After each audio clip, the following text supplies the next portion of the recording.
आप सभी को जय मसीह की दोस्तों। मेरा नाम है रोहित कुमार। आप देख रहे हैं मसीह इंस्पायर चैनल में आप सभी का स्वागत करता हूं। दोस्तों, आप सभी लोगों के बीच में लेके आ चुका हूं व्यभिचार से छुटकारा पाने के लिए बाइबल के इन 5 वचनों को जरूर पढ़ें। आज हमारे जितने मसीह भाई बहन हैं, आप सभी लोगों से कहना चाहता हूं कि परमेश्वर का वचन कहता है बहुत से ऐसे मसीही लोग हैं जो अपने जीवन में व्यभिचार से छुटकारा नहीं पा रहे। और परमेश्वर कहता है व्यभिचार एक ऐसा पाप है जो कि परमेश्वर उससे सख्त नफरत करता है। और मेरे प्रियो, परमेश्वर कहता है जो लोग अपने जीवन में व्यभिचार करते हैं, परमेश्वर उनसे घृणा करता है, उनकी प्रार्थनाओं को नहीं सुनता है, परमेश्वर उनके दुख और तकलीफों को नहीं समझता है। क्योंकि मेरे प्रियो, परमेश्वर कहता है व्यभिचार करने वाले व्यक्ति से मैं सख्त नफरत करता हूं, और व्यभिचार करने वाले व्यक्ति से मैं कभी भी उसकी प्रार्थना और उसकी विनती नहीं सुनता हूं। इसलिए मेरे प्रियो, आज मेरे जितने मसीह भाई बहन हैं, आप सभी लोगों से कहना चाहता हूं कि परमेश्वर का वचन कहता है आप लोगों को व्यभिचार से बचने के लिए इन 5 वचनों को जरूर सुनना चाहिए। और परमेश्वर कहता है आप कभी भी व्यभिचार में नहीं जाएंगे। और यहाँ पे परमेश्वर का वचन कहता है, पहला तुलुकनियस अध्याय 4 से 3 और 4 में लिखा हुआ है, परमेश्वर की इच्छा यह है कि तुम पवित्र बनो और और व्यभिचार से दूर रहो, और प्रत्येक व्यक्तियों को अपना शरीर पवित्र और सम्मानित तरीके से रखना चाहिए। यहाँ पे परमेश्वर का वचन कहता है परमेश्वर की इच्छा ये है कि तुम क्या बनो, पवित्र बनो। तुम अपने जीवन में कभी भी व्यभिचार और सभी चीज़ों से दूर रहो, क्योंकि परमेश्वर का वचन कहता है प्रत्येक व्यक्ति अपने शरीर और पवित्र और सम्मानित तरीके से रखना नहीं चाहिए।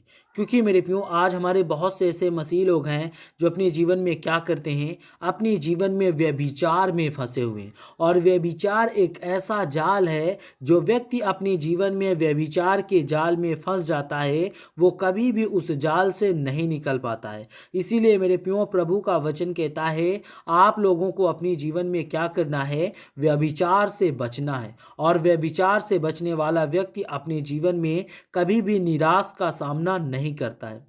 और दूसरे में पढ़ते हैं, यहाँ पे लिखा हुआ है मत्ती की पुस्तक अध्याय 5 से 28 में लिखा हुआ है, परंतु मैं तुमसे कहता हूँ कि जो कोई किसी स्त्री को अपनी आंखें से लालच से देखता है तो उसने अपने दिल में पहले ही उसके साथ व्यभिचार कर चुका है। आज बहुत से ऐसे मसीह लोग हैं, आप सभी लोगों से कहना चाहता हूं कि परमेश्वर का वचन कहता है आप लोग अपने जीवन में अगर बुरी नज़र से किसी पराई स्त्री को देखा और देखने के बाद आपके मन में कोई विचार आया तो समझो आप लोगों ने पाप कर लिया।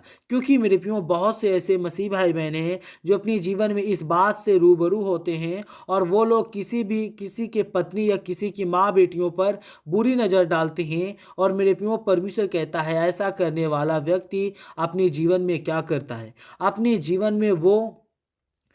जीवन में व्यभिचार से अपने आप को बर्बाद कर लेता है। और बर्बाद करने वाला व्यक्ति अपने जीवन में, परमेश्वर कहता है, कभी भी सफल नहीं हो पाता है। इसलिए परमेश्वर कहता है आप लोगों को कभी भी व्यभिचार की ओर अपने जीवन को नहीं बढ़ाना चाहिए, क्योंकि व्यभिचार आपको एक ऐसा दलदल में ले जाएगा जिससे कि आप लोग हमेशा उस दलदल में गड़ते चले जाओगे। और यहाँ पे परमेश्वर का वचन कहता है, जहाँ पे पढ़ते हैं तीसरे में लिखा हुआ है, पहला कुरिन्थियों अध्याय 6 से 18 में लिखा हुआ है, व्यभिचार से भागो और अन्य पाप जो शरीर से बाहर होते हैं और वो व्यक्ति के साथ होते हैं लेकिन जो व्यभिचार करता है वह अपने ही शरीर के साथ पाप करता है। जितने मेरे मसीह भाई बहन, आप सभी लोगों से कहना चाहता हूँ कि परमेश्वर का वचन कहता है व्यभिचार से भागो और अन्य पाप जो शरीर से बाहर होते हैं वो परमेश्वर कहता है वो व्यक्ति के साथ होता है,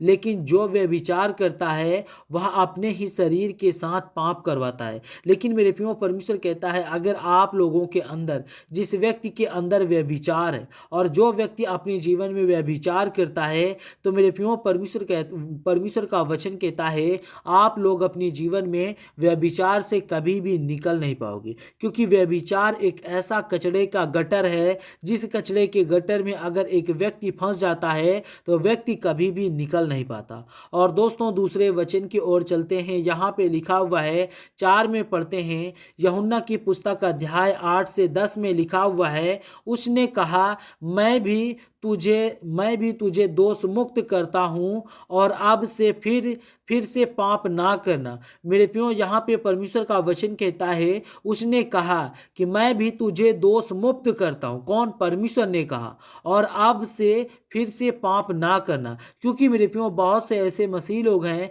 जो अपने जीवन में पाप तो करते हैं, लेकिन परमेश्वर कहता है पाप करना, आप लोग अपने जीवन में पाप करना सबसे बड़ी गलती है।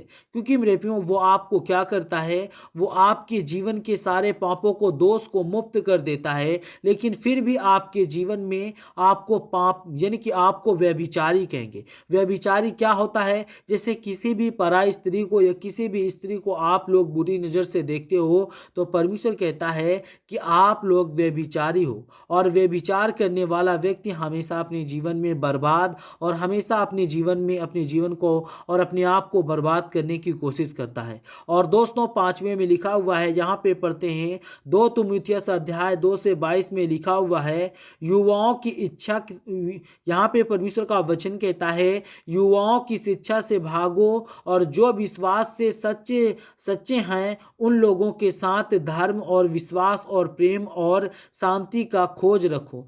यहाँ पे परमेश्वर का वचन कहता है युवाओं की इच्छा से भागो, यानी युवा जो होते हैं जिनके मन में ये बात बहुत आती है, वो लोग गलत सोचते रहते हैं। लेकिन मेरे प्रियो प्रभु का वचन कहता है आप लोगों को अपने जीवन में क्या करना है? सर्वप्रथम आप लोगों को अपने जीवन में युवाओं की इच्छा से भागो और जो विश्वास में सच्चा है उन लोगों के साथ धर्म, विश्वास और प्रेम और शांति की खोज करो। परमेश्वर कहता है आप अपने जीवन में कभी भी निराश और हताश और आपके जीवन में कभी भी कोई प्रॉब्लम और दुख और तकलीफ नहीं आएगी। तो God bless you all of you. आमीन। नेक्स्ट वीडियो मिलता हूं दोस्तों।